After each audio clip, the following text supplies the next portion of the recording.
میں مولانا روم کی ایک چھوٹی سی کہانی سنانا چاہوں گی. جی. ایک گڈریا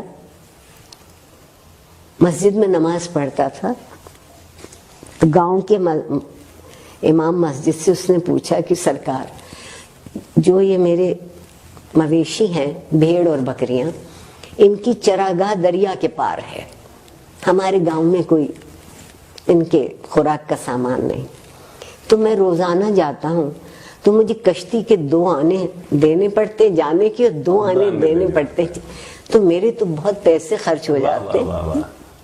تو آپ بڑے پڑھے لکھے آدمی ہیں, اتنی بڑی بڑی باتیں بتاتے ہیں, آپ مجھے کوئی ایک چیز بتا دیں کہ میرے یہ پیسے بچ جائیں کشتی والے کو جو میں دیتا ہوں.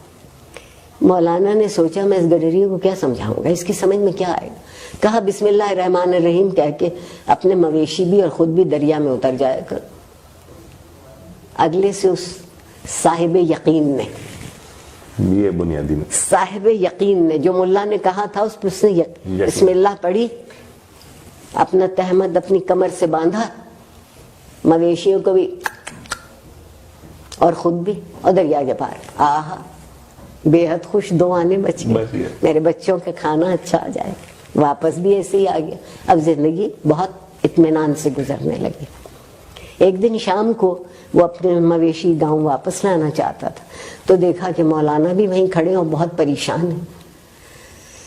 دنیا بھر میں دستور ہے کہ سورج ڈوبتے ہی کشتیاں الٹی کر دیتے ہیں.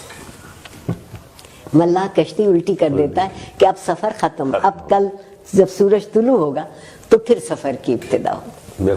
غروب ہو چکا تھا سورج. انہوں نے دیکھا یہ اپنے پورے ریوڑ کے ساتھ مزے میں گاتا, گوالا گاتا ضرور ہے, ریوڑ والا گاتا ضرور ہے, اس کی طبیعت میں موج ہوتی. یہ چلا آ رہا تو اس سے پوچھا کہ تم کیسے پار جاؤ گے. یہ تو کشتیاں الٹی کر گئے, کوئی ملا نظر نہیں آتا, کوئی کشتی نہ. اس نے کہا واہ مولوی صاحب واہ, مجھے تو آپ نے ہی بتایا تھا کہ بسم اللہ پڑھ کے دریا میں خود بھی اتر جانا, مویشی بھی ہو تم پار ہو جاؤ. تو آپ بھی بسم اللہ پڑھیے, چلیے میرے ساتھ.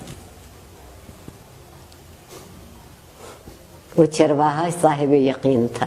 بے شک یہ صرف صاحب گفتار تھے میری طرح. انہوں نے بسم اللہ پڑھی, ذرا سا پانی گہرا ہوا تو ڈوبنے لگے, بہت چیخے چلائے. چرواہا واپس آیا, آگے نکل گیا تھا, واپس آیا, کیا ہوا خیر ہے. کہنے لگا میں کیسے, میں تو ڈوب رہا ہوں, میں تو مر رہا ہوں, میں تو یہ کر.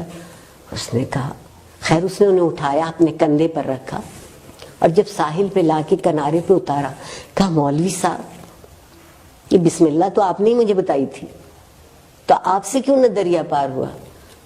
انہوں نے کہا کہ جس یقین سے تم پڑھتے ہو وہ میرے پاس نہیں. وہ یقین بہت. زندگی کی مشکل حل کرنے کے لیے پہلی چیز یقین ہے. واہ واہ واہ. اور یقین تک پہنچنے کے لیے دوسری چیز ایک متحد ہو جانا. بے شک. ریوڑ کچھ کہتا ہے نا, ایک علامت. ہاں بالکل. یہ نہیں ہے کہ 4 بکریاں اتر گئیں تو باقی ٹھٹکی ہوئی پیچھے کھڑی ہے. اور اگر آپ یہاں تک پہنچے ہیں تو پھر زندگی میں تنظیم ہو سکتی ہے. واہ واہ واہ.